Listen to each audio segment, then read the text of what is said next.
ام حسبتم ان تدخلوا الجنہ، کہا تم سمجھتے ہو کہ جنت میں یوں ہی چلے جائیں گے؟ تم سے قبل جو لوگ تھے انہیں جھنجھوڑ کے رکھ دیا گیا، یہاں تک کہ وقت کا جو نبی تھا وہ بھی پکار اٹھا مالک تیری مدد کب آئے گی؟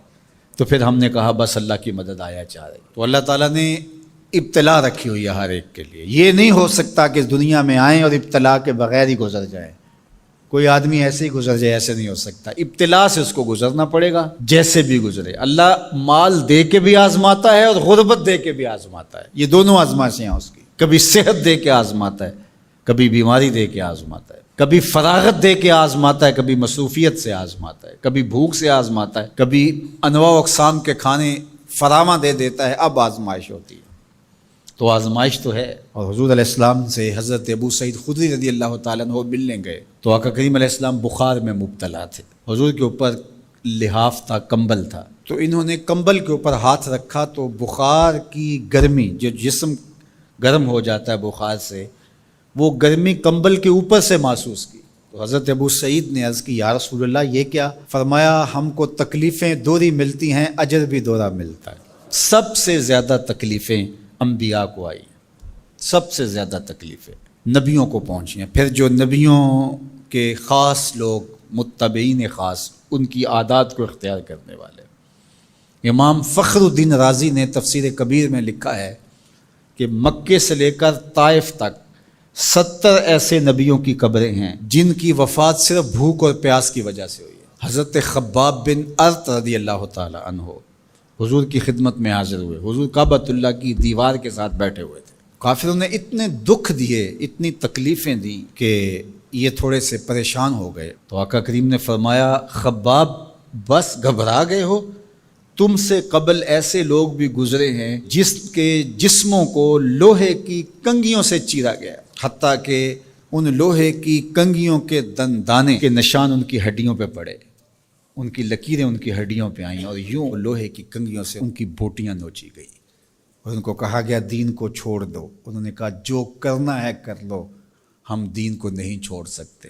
حضرت زکریا کے سر پیارا رکھ کے پاؤں تک چیر دیا گیا، لیکن پڑھو ان کی سیرت، ان کی زبان سے اف بھی نہیں نکلی، زخم پہ زخم کھا کے جی، خون جگر کے گھونٹ پی، آہ نہ کر لبوں کو سی، یہ عشق ہے دل لگی نہیں۔ تو خوشی ملے تو تب بھی اور غم ملے تو تب بھی، جو دائرے میں رہتے ہیں وہی کامیاب اور بامراد ہے۔ ظفر اسے آدمی نہ جانیے چاہے جتنا بھی ہو صاحب فہم و ذکا، ظفر اسے آدمی نہ جانیے چاہے جتنا بھی ہو صاحب فہم و ذکا، جسے عیش میں یاد خدا نہ رہی، جسے تیش میں خوف خدا نہ رہا۔ عیش کی زندگی ہو یا تیش کی زندگی ہو، خوشی کا موقع ہو یا مرحلہ غم ہو، امتحان میں یہ دیکھا جاتا ہے کہ کون سرخرو اور کامیاب ہوتا ہے۔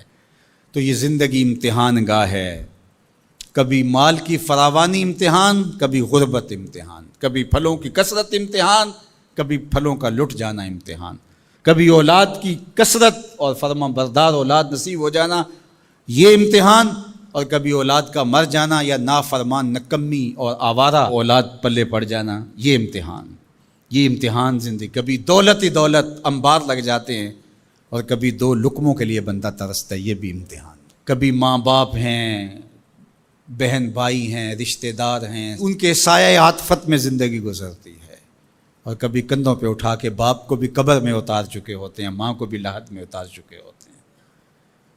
کوئی کندھا بھی نہیں ہوتا جس پہ سر رکھ کے آنسو ہی بہا لیں۔ وہ لمحے بھی ہوتے ہیں، وہ گھڑیاں بھی ہوتی ہیں، وہ بھی گھڑیاں ہوتی ہیں۔ تو اللہ بندوں کا امتحان لیتا ہے، دے کر کے بھی اور لے کر کے بھی۔ اب کون ہے جو دونوں مرحلوں میں شکریہ ادا کرتا ہے؟ جو اللہ کے بندے ہوتے ہیں وہ کبھی بھی اللہ کی رضا کے دائرے سے باہر نہیں نکلتے۔ ان کے دو ہی رنگ ہوتے ہیں، کبھی شکر کرتے ہیں، کبھی صبر کرتے ہیں۔ نہ ملے تو صبر کرتے ہیں، مل جائے تو شکر کرتے ہیں۔ اور پھر ان کے پاس فراوانی ہو تو اپنے اطراف میں رشتہ داروں کو، اعزاء کو، اقربا کو، گلی محلے کے لوگوں کو، جو ایسے حالات کے اندر جس کے پاس فراوانی ہے وہ اپنا مال لوگوں کی ضرورت کے لیے نہیں نکالتا، وہ ناکام ہے امتحان میں۔ چاہے وہ کوئی بھی ٹائٹل رکھتا ہو، وہ چاہے پیر کا ٹائٹل اس کے پاس، چاہے عالم کا ٹائٹل اس کے پاس، چاہے وہ سیاست دان ہو، چاہے وہ کچھ بھی ہو، اس مشکل وقت پر جو ضرورت مندوں کے کام نہیں آتا، اگر اس کے پاس گنجائش ہے تو وہ امتحان میں ناکام ہو گیا ہے، جو اللہ نے امتحان لیا اس میں ناکام ہو گیا۔ اور دوسرا جو مصیبت میں پھنس گیا وہ اپنی سفید پوشی کا آخری حد تک بھرم نہ ٹوٹنے دے۔ تو میں اور آپ لمحہ لمحہ امتحان گاہ میں کھڑے ہیں۔ میں ممبر پہ بیٹھا ہوں تو میں بھی امتحان میں ہوں، آپ یہاں بیٹھے ہیں آپ بھی امتحان میں ہیں، فیکٹری کے مالک بن کے سیٹ پہ بیٹھے ہیں آپ بھی امتحان میں ہیں، اقتدار کی مسند پر بیٹھنے والے سب سے بڑے امتحان میں ہیں، کیونکہ سب سے زیادہ تو ان سے پوچھا جائے گا نا۔ اللہ تعالی ہمیں اس امتحان میں کامیابی دے، اور اللہ تعالیٰ اس وقت ملک کے جو حالات ہیں اپنے کرم سے ان کو درست فرما دے۔